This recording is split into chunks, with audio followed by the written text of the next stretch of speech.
And what's up, GC Live fam? Wes Mitchell here, Chris Clark. Wednesday episode of the show. Plenty to get to, really on all sides of this thing. Maybe we'll hit a little bit of recruiting. As y'all know, we sort of we talk until we run out of time, and then we'll push that stuff to tomorrow if we do. So we're going to try to jam as much information into today's show as possible. We got a very special guest that I'm going to tell you about here in a second. But first of all, got to tell you about our good buddy, Clint Hammond of the Mortgage Network, the presenting sponsor. Here on the show, you see the banner every single day right above our heads, clinthammond.com, 803-771-6933. If you're in the market for a new home, or maybe you just want to look into refinancing, see what your options are, give Clint a shout, shoot him an email. His NMLS number is 71597. Email address is chammond@mortgagenetwork.com. Chris, offensive coordinator spoke today. Defensive coordinator spoke today. Special teams coordinator spoke today. Zeb Nolan spoke today.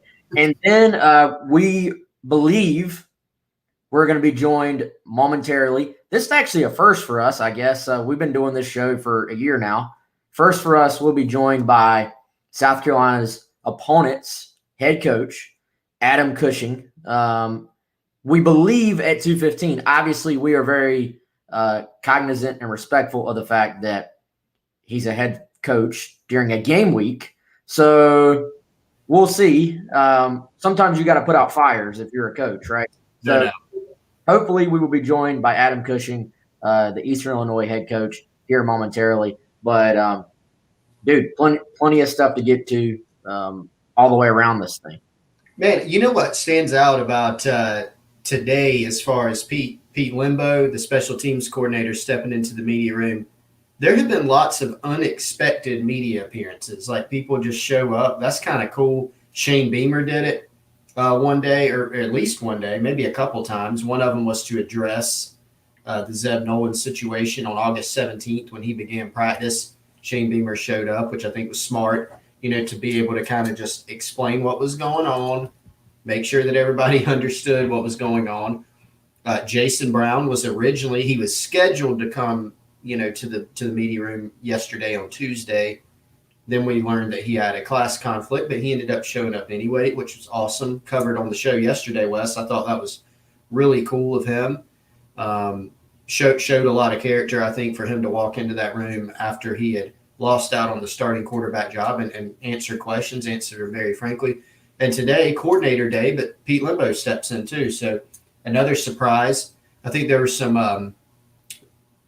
no breaking news or anything with the coordinator speaking, Satterfield, Clayton White, and Pete Limbo, but some notes of interest I think that we can dive into and kind of digest today now that they're finished up. But a lot to get to today in the show for sure.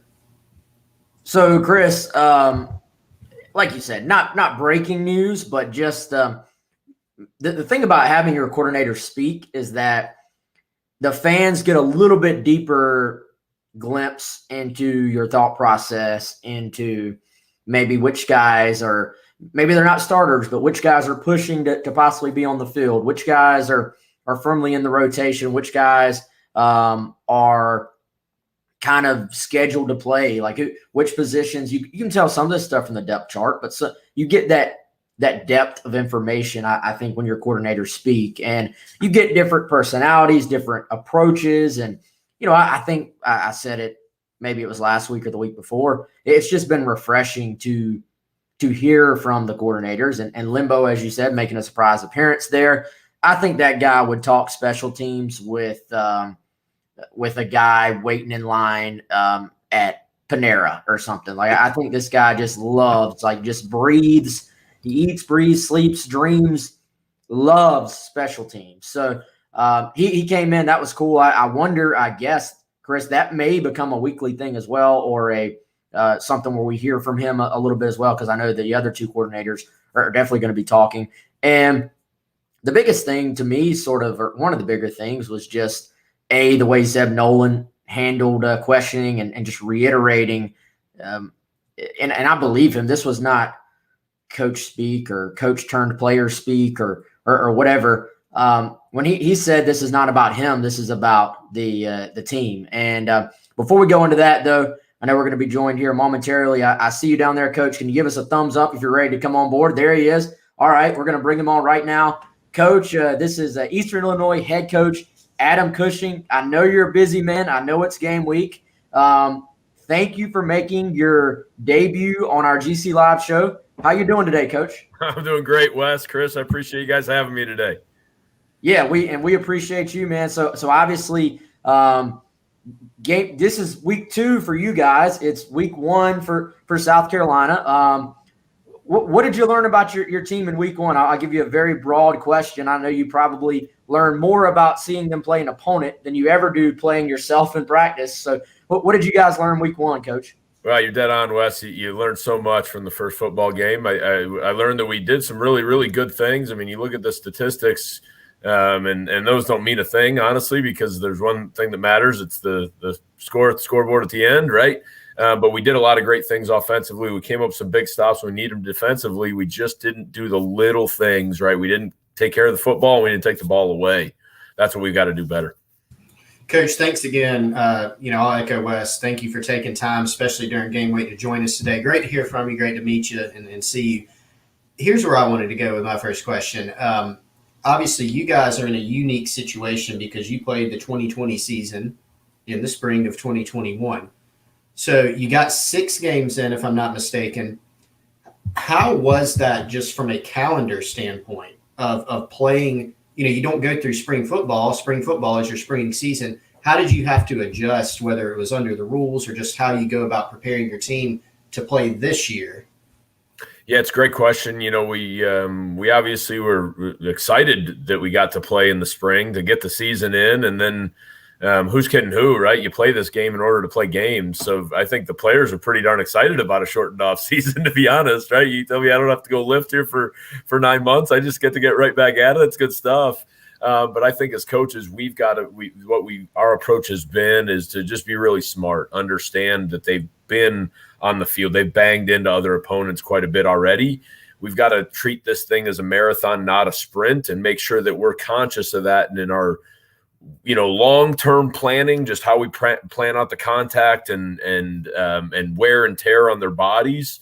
And then, take that down to the granular level each week and say, hey, okay, we can pull back a little bit here. Again, these are guys, we've seen them tackle a couple months ago. We've seen them hit each other, a bunch of people a couple months ago. Coach, I know the coaches here spoke today to the media, and several of them mentioned watching you guys film in the spring and then watching you guys this past week, and they just commented how improved they thought you looked, and they said you had a great offseason as well, just as far as maybe some of those weight room games in the summer. What have you most noticed from your team as far as those improvements you wanted to see from that spring season to this current season? No, I'm glad they said that. I felt the same thing, but it's always good to get a little validation from somebody else, right? I sometimes look at things with rose-colored glasses. I think that certainly our both sides of our line have grown up, right? You're talking about when I got here in 2019, our coaching staff arrived. We started 5 true freshmen in some games at offensive line, and that's a crazy thing to do in Division I college football, right? But we're starting to see some of that pay off for us right now. Same thing on the defensive line. At that point, it was probably half true freshmen that were in the rotation, and now those guys are juniors, and we've got a couple of transfers on both sides of the ball up front as well. And so you see a big difference in that area alone. And that, I'm an old line coach by trade. So I believe that if you win the game up front and if you're better up front, that it just spreads everywhere on the field. Coach, I was, obviously, like you said, you have the offensive line background, but you also coached a position at Northwestern that you guys have at Eastern Illinois. Wanted to get you to explain it to the fans. The superback, what's the name origin? What's the superback do within this offense? Tell us about its role. Yeah, everybody in the country has them. We just like to call them different, if we're being honest, right? It's the tight end. It's the fullback. It's probably going back 16 years ago or so now with Coach Fitz at Northwestern. We were sitting around when I was coaching that position, and honestly, we had some good players, but they just didn't fit a mold, right? and some of them would line up on the ball, and the very next play they'd be split out, or they'd be in the backfield, or they'd be, and so we say he's kind of the Superman, right? They're kind of the jack of all trades. They can be all over the place. And so what it made us do in our own minds was stop recruiting to one specific mold and just go get football players, and then we'll adjust the system to the football player rather than the other way around. And then, the rest, as they say, is history, right? We had a pretty good run there of some talented guys at Northwestern, and I think you're seeing some of that same stuff with guys that we've seen here already, with Jay Valley in the spring, Tyler Ringwood in this first game, and it allows a lot of flexibility for the offensive staff. Coach, your quarterback is a kid that I think it looks like he can do some things with his legs, with his arm. I guess he's technically still a freshman, but he played in the spring. So, Otto, what can you tell us about him? How have you seen him come along, and what can South Carolina fans expect out of him on Saturday night? Yeah, you said it right. He's got great athletic ability.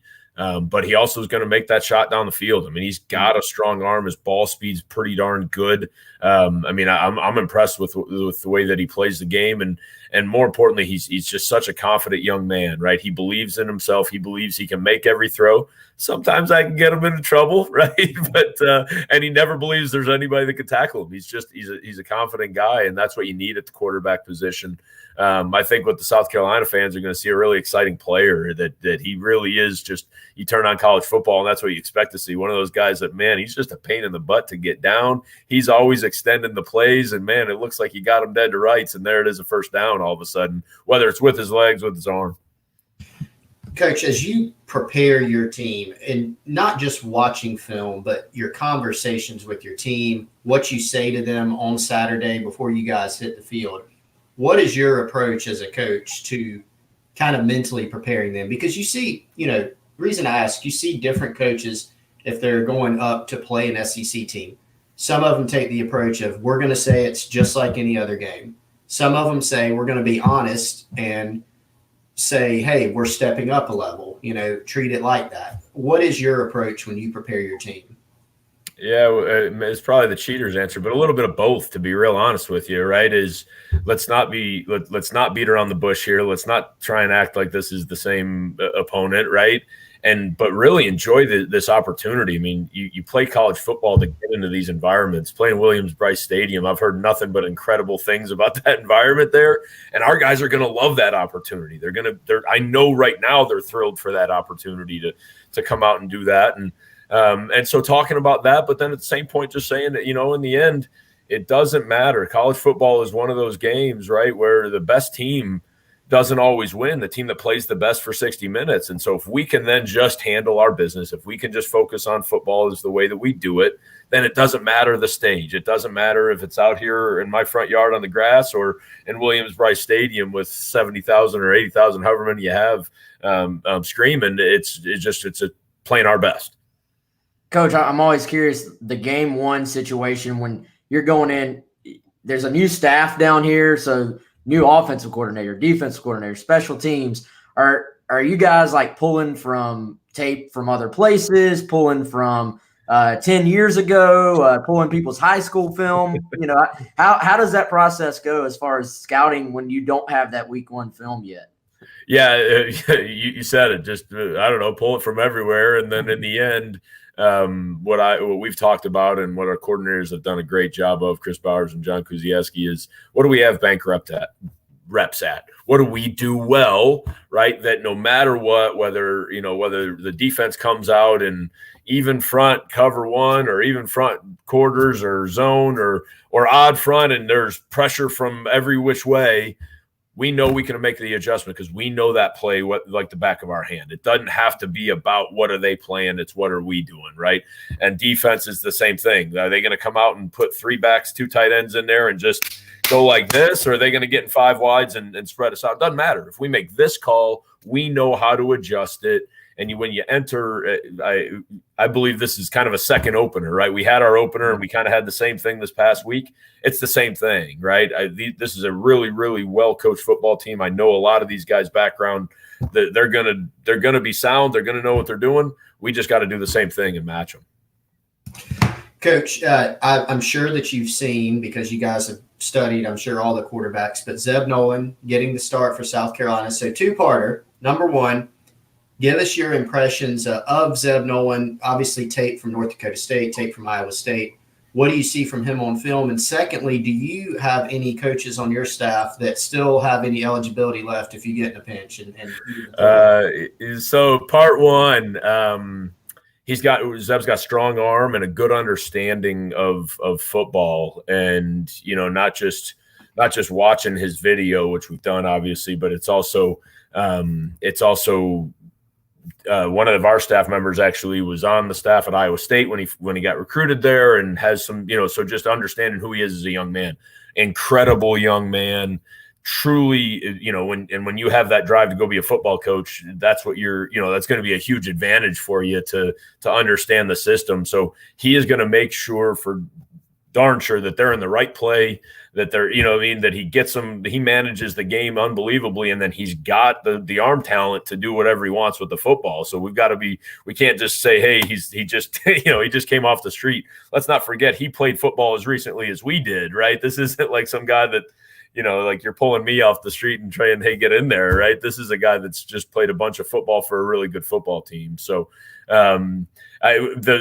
obviously, just poking a little bit of fun. As soon as Zeb got named, I went around the office and I said, all right, I need one snap out of you, and I need a couple snaps out of you. And I don't believe we have anybody with eligibility left. Our graduate assistants are not in that mode, but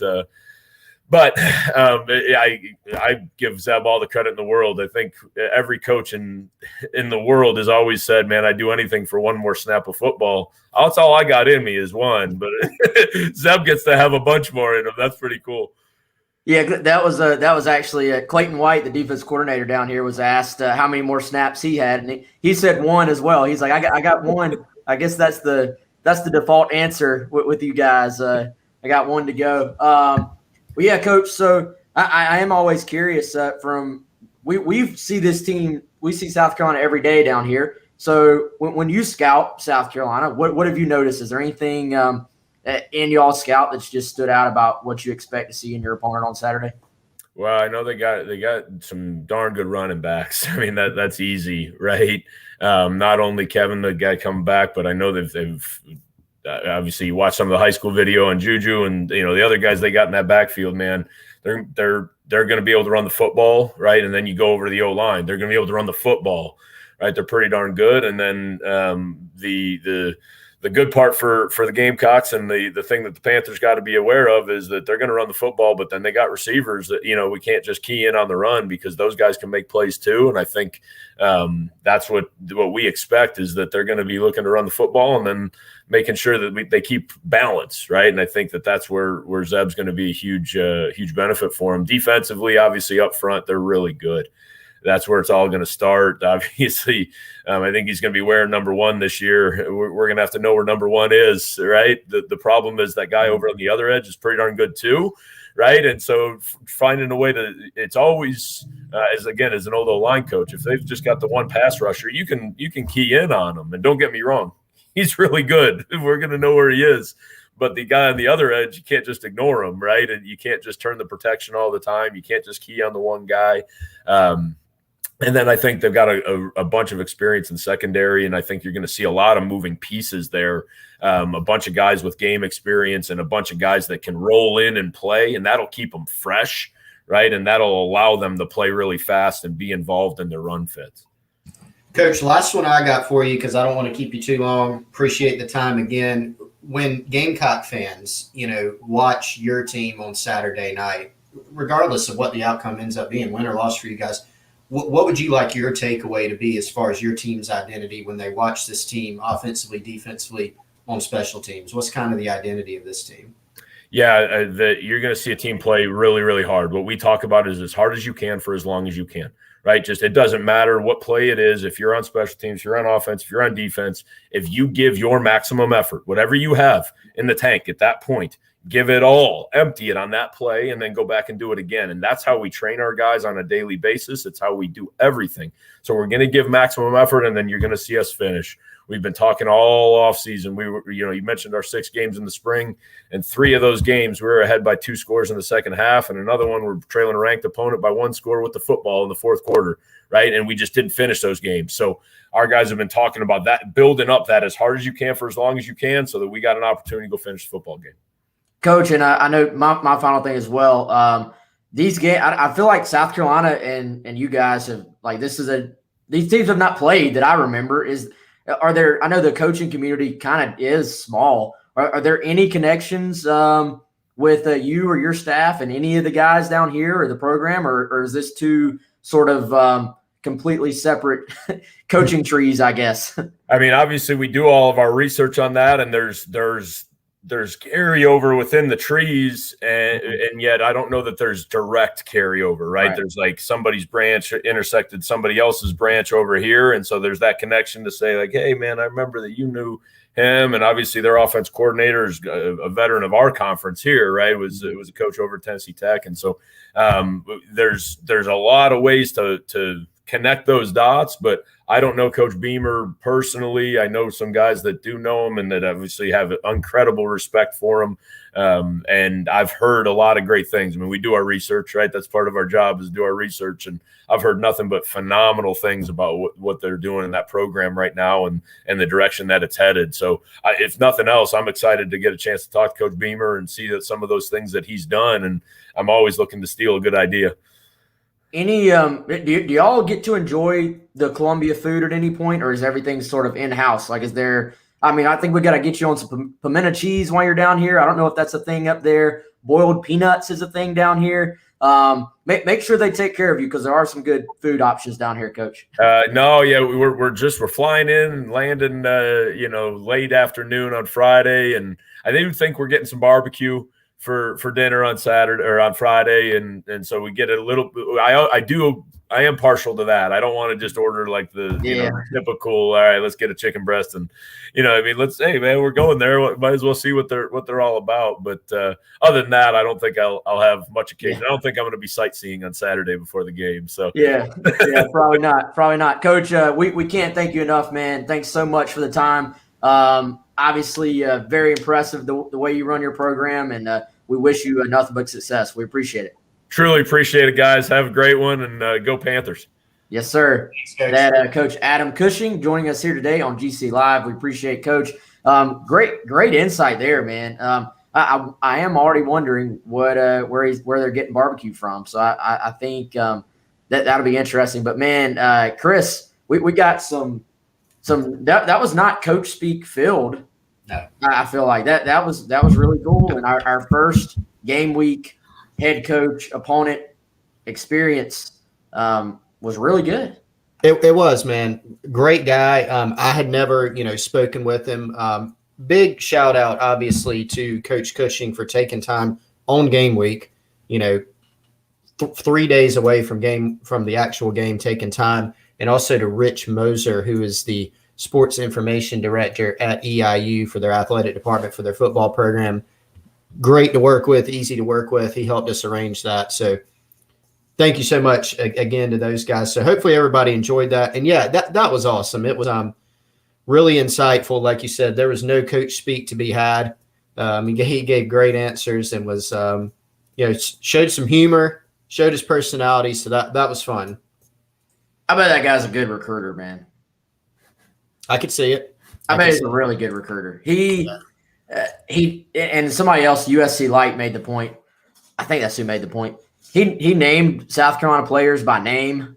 He came in, and I know our names are right below our heads on this thing, but when somebody comes in and calls you by your name, like instead of just being like man or dude or whatever, I don't know, man. I just feel like that guy probably connects pretty well with other people and with prospects and their families and stuff like that. So I got a feeling that program's in really good hands. Not that it's one I've followed previously to this week, because like I said, it's kind of a random game. South Carolina typically has not really opened with FCS opponents, and certainly has not opened with these guys. So it's an interesting scheduled game, Chris. But just again, I'll reiterate, very, very impressive guy.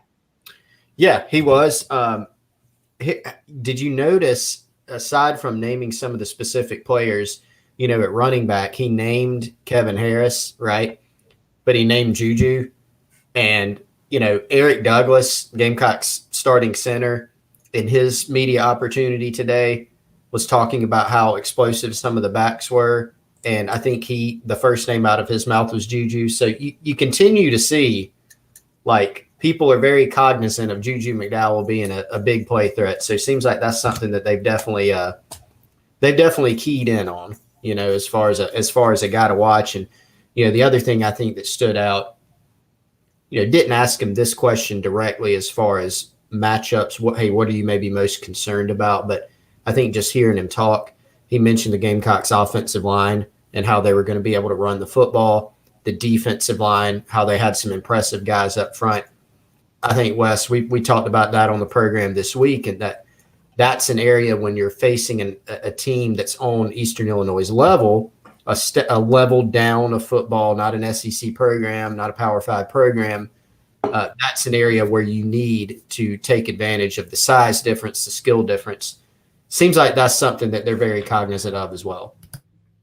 Yeah, man. And I wonder, we probably should have just asked him. He seemed open to talk about anything. Do you think they watch the media availabilities, like E-Doug mentioning Juju? Then he mentioned, do you think, how deep does the scout – is the scout for a opponent just about what they see on film? Or do you think going in blind a week like this, is there some grad assistant that's, hey, let's glean a little bit of scoop? That would have been good. What stands out to me, although we did not ask directly, I would bet my money on yes. Here's why. He said part of our job is to do our research. So if they're out there researching coaching trees, hey, do you know this guy? Because that might be able to give you some kind of insight. He mentioned, Wes, that one of their staff members had been at Iowa State when they recruited Zeb Nolan. So what do you think they did? Well, tell me about Zeb Nolan. What's his demeanor like? What's his skill set like? What does he do well? What does he not do well? Like, you're going to find any of those things. Coaches, man, just from some stories that I've heard, whether it's on the South Carolina beat or other places, they look at message boards. I mean, they look at everything to try to get information, not only what's out there on their own team, but other teams. There's always stuff circulating, and I think they're always looking at that kind of stuff. Even if they don't say they do, they're looking at it or somebody's looking at it. So I bet they do. And you can tell, I mean, Coach Cushing's a real, he's on it. He's very tuned in, I think, to everything with his program. And obviously he's very familiar with a lot of aspects, even with the South Carolina program, just in the course of their prep for this game. No doubt, man. So let's go back into OC, DC, special teams coordinators, all speaking today for South Carolina. Zeb Nolan speaking today for South Carolina. Zeb reiterated several times that he doesn't really care about himself or his stats, or certainly not what's being said about him on social media. The big story, the narrative, if you will, that we've talked about, that we predicted, hey, when this happens, national media will grab on, hey, this guy was a grad assistant. As cool of a story, and I get it, that it is a story. It is unique. Let's not pretend it's not unique. It is unique. But the guy did just play in the spring. So it's not like he literally, he's had 3 years off, was playing flag football for Everplay here in Columbia. And they were just like, he was playing on Chris's kickball team. Right. And, I wish. I bet he could kick it pretty well. But you know what I'm saying, man. It's not, he just played. Like he literally could have transferred as a player and tried to play. You hear guys in the NFL. I'm not saying Zeb Nolan's going to the NFL. I'm drawing a parallel of, like, sometimes you'll be watching Monday Night Football or preseason game or whatever, and you'll hear, well, this guy, some special teams guy, this guy was working at Best Buy last week, and they called him in. Like, that happens, So obviously the biggest thing then is getting into game shape. Some guys take even longer than that off. Some guys, Wes, that are on the team have not played in as long as Zeb Nolan has played, right? Because, everybody, Everybody on as far as real games. everybody as far as real games. But the point is, even if you took out kind of him playing in the spring, say he played last year, there are guys that for injury reasons or whatever, they haven't been around as much and they're limited because of workouts. So really the biggest thing for Zeb is just, new offense, but he knows it, right? You're not pulling him off the street. He's been very involved in game planning, putting together the actual physical playbook. He's been involved in that. He played in the spring. And, so from there, it's about, like Shane Beamer said, getting into better shape, trimming up, because he's not out there doing the summer workouts. He's out there, helping as a GA in the summer.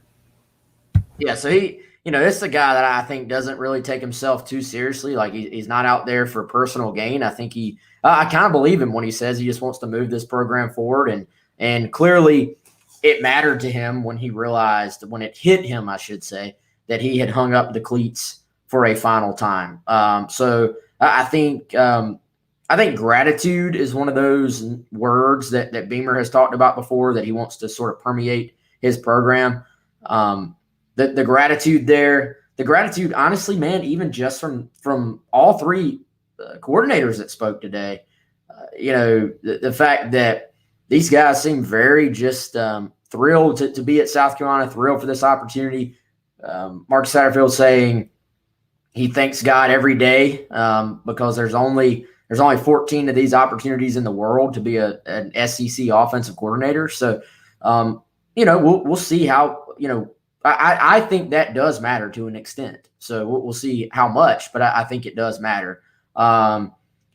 Were there any notes from the coordinators that caught your attention on guys? I did think it was kind of interesting. And I know all coordinators probably think this way to an extent, but some coordinators are more like, let's just go run my scheme. Let's plug in the players, and it's supposed to be plug and play essentially. And we're going to run the scheme the way it was designed.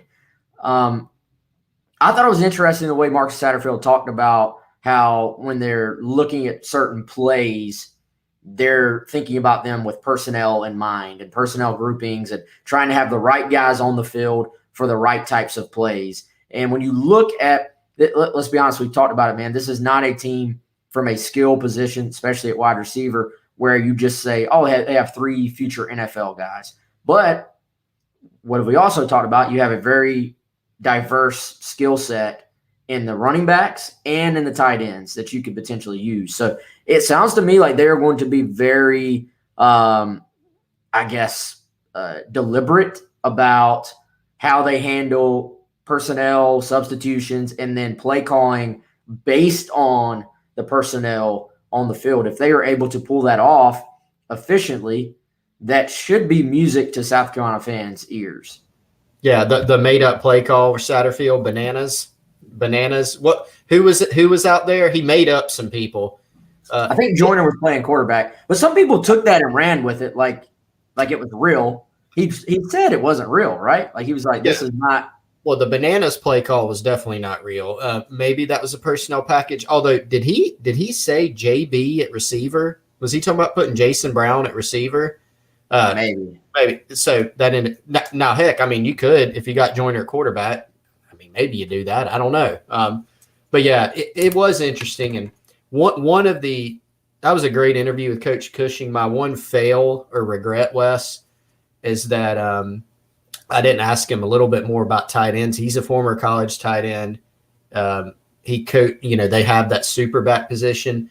And with South Carolina's kind of collection of some unique tight ends, should have asked him a little bit more about Nick Muse and Jaheim Bell and all those guys and what he thinks of them. But he even mentioned something as it pertains to his own team, his own philosophy that South Carolina's talked about a lot, and that is, kind of building your scheme around what your players can do. He said when they were at Northwestern under Pat Fitzgerald, obviously done an amazing job there at Northwestern, they kind of created that super back position because they took a look around and they said, wow, we got a lot of guys that are like really good athletes, but they don't really fit into, well, they're not a running back. They're not exactly a tight end. They're not exactly a receiver. They're not an O lineman, whatever it may be. And so they kind of mixed in those different body types, that super back role. So it's kind of like an H back is kind of what you can think of it as. Well, similar thing with South Carolina, right? They still call it a tight end, and sometimes it is used like a tight end, but sometimes it's an H back, sometimes it's a slot guy, sometimes it's split out. And they have those different body types, whether it's Nick Muse, who's more traditional, or Jaheim Bell, or E.J. Jenkins, or Trey Kenyon, or Kevion Mullins is a guy that Satterfield mentioned today. They have different body types, to where they can do different things. So they have looked at building the team, the offensive philosophy around those types of guys. And that goes to the personnel packages, Wes, that you were talking about. They make a play call. Here's who's in that package, send them out there. And so you're right, not having administrative issues with that in game one and going forward to the season, but especially in game one, that's going to be a key for this team to play a clean football game, which is, what they need to do in week one. When he was talking about the super back, I instantly started thinking of like Jaheim Bell. I was like, that would be the guy on this team that you would sort of think about. By the way, speaking of tight ends, how about Sat giving some love to Trayvon Kenyon, a guy we've talked about, we've reported about, a little bit of that sort of forgotten guy. Didn't have quite as much hype as some other kids, but has worked his way firmly into that mix, further solidifying the potential chance for my 5 tight end set that I've been dying for to actually happen at some point. But I thought that was a good sign for Trey Kenyon, who you and I, dude, when we saw him in camp, we were incredibly impressed with this kid. Yeah. Well, and the thing that really stood out about Kenyon at that time is, he's a good-looking kid in high school, but we watched him, and as a pass catcher, he was really impressive. And, you watch his high school tape, and he did some really good things in the passing game on film, and we saw him in camp, and it kind of drove that home. I think what's been interesting is, didn't have maybe the best start to his career. He's kind of had a little bit of and some of it was injuries, to be fair, but I think he's kind of had a little bit of a renaissance, under this new staff. Eric Emery would be proud of me for saying that word about one of his tight ends, I think. But he, the interesting thing is we had heard a while back, and this was probably during spring ball, hey, Trey is a guy that if something happened to Nick Muse, he needed a breather, or even if there's kind of a 2 tight end set where you're trying to look for 2 bigger inline, on-the-line tight ends, Trey is that second guy. And so you think about it, it makes sense because I think he's listed at 6'5", 245. So he's a big guy. He looks pretty good physically. And I think he's really improved in terms of being, a guy that you can count on as not being just a guy that can help you in the pass game, but because of his size, he's someone that you can maybe count on to be an on-the-line blocker for you, at the tight end position. Yeah, so I'm among the many things, Chris, I'm anxious to see how all these guys are used Saturday. Oh, yeah. All right, what else? I've been talking about my coordinator thoughts. What caught your attention, other than the fact that we did get, as you said earlier, the surprise Pete Limbo appearance, which I actually hope is a new thing we get every week. I hope so, too. It'll be really insightful. There's no doubt about that. Very detail-oriented. Like you said, loves special teams, loves talking about it. Learn something every time you talk to him or hear from him, no doubt. Actually, I was going to go with something that Limbo himself said, and that was the notion that South Carolina could kind of rotate kick returners based on matchups. I thought that was kind of interesting. I think a lot of times you think of it as, this returner's the best guy, and I don't know specifically what goes into that when you're thinking about the matchup. What is it specifically about the matchup that you're looking for? But the opportunity to maybe get a different guy in there based on the opponent, maybe based on the situation, I thought that was kind of interesting. I'm not surprised that was one of the things Limbo said. Again, he's very detail-oriented, very specific in the schemes. We saw some of the drills, Wes, in the spring and the preseason that special teams guys did. most of the time our reaction was, what is that? Or kind of what is the point of that? And so, yeah, he brings some different ideas and some nuances to the special teams game. So I thought that was kind of interesting. Something that Pete Limbo pointed out. Small thing, but something that I thought was nonetheless kind of interesting.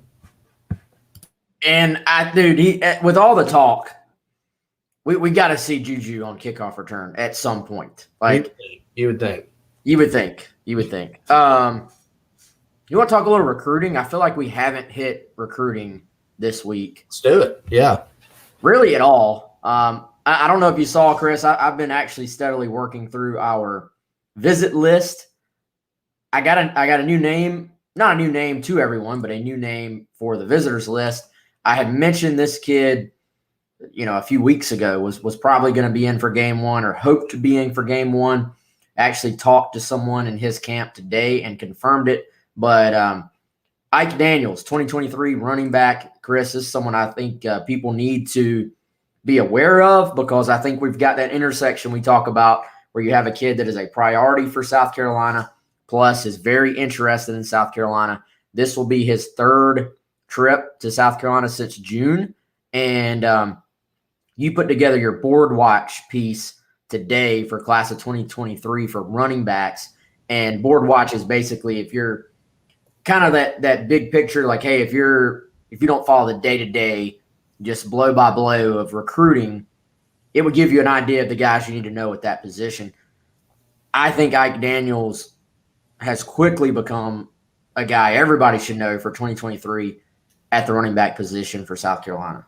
Yeah, that word you mentioned, intersection, was a good one, because that's when you typically really tend to follow guys and when things end up happening for South Carolina on that front. And, it's pretty easy to see that if South Carolina decided that Daniels was a guy for them, and obviously they have, that was reinforced this summer when he worked out with Montario Hardesty, that this is going to be a long-term thing, that they're going to have a legitimate shot to sign him. He first got interested. I think you got to credit former running backs coach Des Kitchings, offered, involved with a couple running backs up in the Virginia area, one from the 22 class, Daniels from the 23 class. That kind of kick-started the interest. After the coaching changeover, Hardesty took a look at Daniels, really liked him. They worked together, as I said, this summer, and several visits, are going to be in place since June after he gets on campus, this weekend. So my understanding, his family loved his last trip to South Carolina. Daniels loved his last visit. And South Carolina seems plenty intrigued with the kid too. So definitely one to watch going forward at that running back position in the next class. One official visit, I thought it was interesting. Beamer even mentioned this yesterday. Obviously, he couldn't mention him by name, but made it a point to mention they have an official visitor coming in.